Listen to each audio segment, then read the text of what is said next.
హోంమంత్రి అనితను ఉద్దేశించి అమర్నాథ్ చేసిన వ్యాఖ్యలు అత్యంత హేళనమైనవని ఎమ్మెల్యే మురళీ మోహన్ మండిపడ్డారు. మహిళలపై వైసీపీ నేతల సంస్కారరహిత వ్యాఖ్యలను తీవ్రంగా ఖండించారు. బాధ్యతాయుతమైన పదవిలో ఉన్న ఒక దళిత సామాజిక వర్గ మహిళ నాయకురాలిని అవమానించడం దారుణమన్నారు. ఈ అంశంపై వైసీపీ అధిష్టానం స్పష్టమైన ప్రకటన చేయాలని, లేని పక్షంలో ఆ పార్టీకి దళిత వ్యతిరేక ముద్ర పడుతుందని హెచ్చరించారు.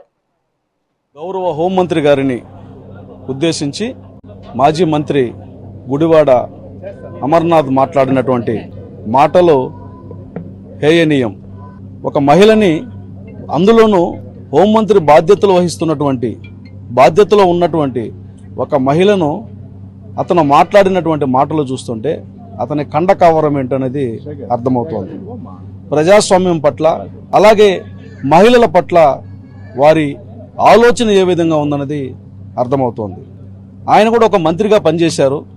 సంస్కారహీనంగా ప్రవర్తించినటువంటి తీరు చూసి మీ పార్టీ నాయకులు, మీ పార్టీలో మహిళలైన మిమ్మల్ని చేత్కరిస్తున్నారా లేదనేది నాకు అనుమానంగా ఉంది. మహిళలంటే తెలుగుదేశంలో ఉన్నవారే మహిళలు కాదు, లేకపోతే జనసేనలో ఉన్నవారే మహిళలు కాదు, బీజేపీలో ఉన్న వాళ్ళే మహిళలు కాదు, మీ పార్టీలో కూడా మహిళలు ఉన్నారు.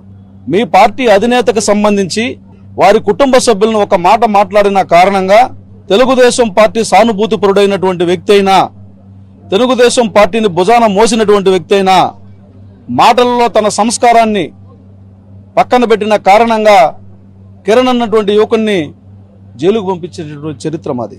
నేను వైఎస్ఆర్సీపీ అధినేతని, వైఎస్ఆర్సీపీ నాయకుల్ని అడుగుతున్నా, గుడివాడ అమర్నాథ్ వ్యాఖ్యల్ని మీరు సమర్థిస్తున్నారా?